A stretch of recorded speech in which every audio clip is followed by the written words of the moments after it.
In the port of Amsterdam, there's a sailor who sings of the dreams that he brings from the wide open sea.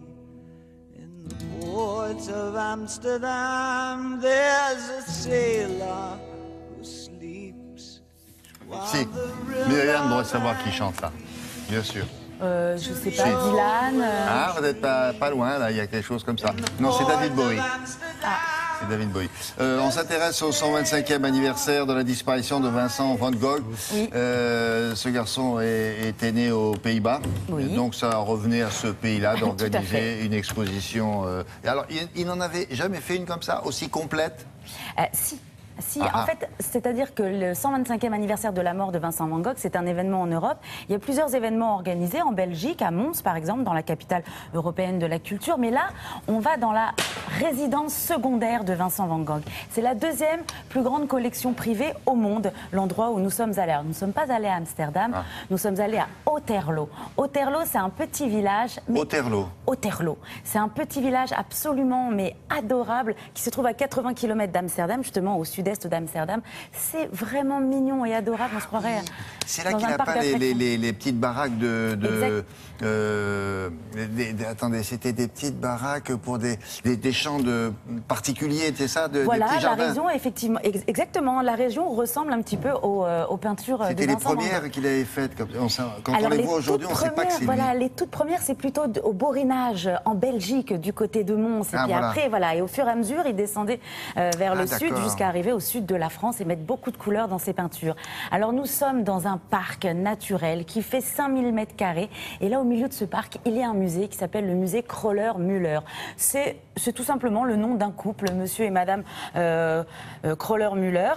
C'est un couple fortuné du début du siècle dernier. Et eux, ils ont commencé très tôt à craquer pour Vincent van Gogh, puisqu'ils ont commencé à acheter des œuvres dès 1908. Et c'est ces œuvres-là, en fait, qu'ils ont voulu mettre en avant dans le musée pour ce 125e anniversaire. Et face à ces œuvres, il y a des œuvres d'artistes connus dans le monde entier qui ont influencé Vincent van Gogh ou dont le travail de Vincent van Gogh les a influencés. Je vous propose de partir à Otterlo.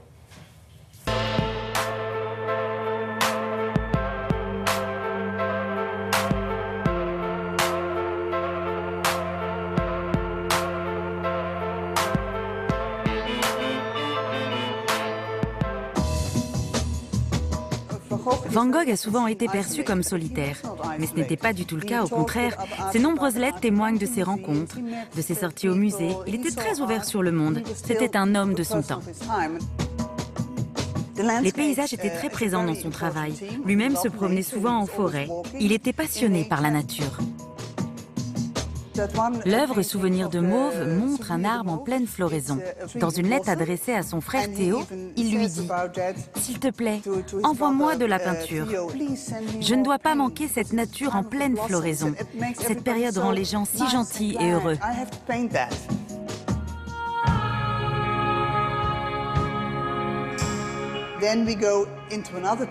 Nous poursuivons l'exposition avec les semeurs. Le néerlandais Jan Toorop représente un personnage en mouvement, tout comme celui de Millet d'ailleurs. Alors que le personnage du semeur de Van Gogh est totalement rigide.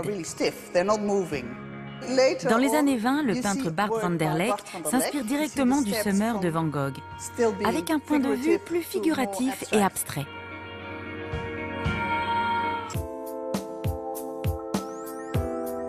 Van Gogh est né à Grootzundert aux Pays-Bas et ses premières inspirations ont été les habitants de son village, les fermiers. Il s'intéressait aux gens de la vraie vie et à leur quotidien. On retrouve cette similitude chez le français Édouard Manet, comme ici avec cette gitane et ce joueur de guitare.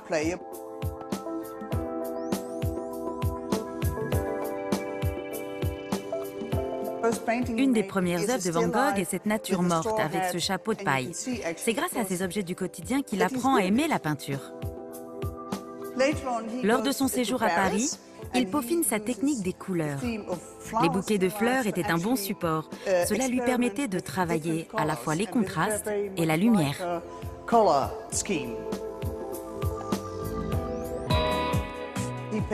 Son plus grand plaisir était de peindre les tournesols, bien sûr. Encore une fois, dans une de ses lettres, Van Gogh dit « On peut désormais m'appeler le peintre des tournesols ».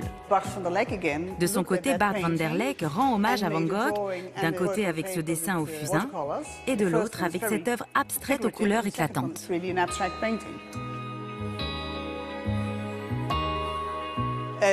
On termine la visite avec cette œuvre, Terrasse d'un café la nuit, place du Forum à Arles, une peinture connue de tous, notamment à cause du nombre incroyable de reproductions.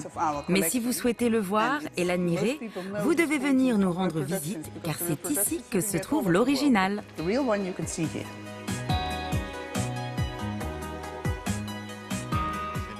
Le vrai de vrai, quoi. Ah, celui-là, c'est le vrai. Celui qu'on voit dans tous les bouquins. On a l'impression de l'avoir vu toute notre vie.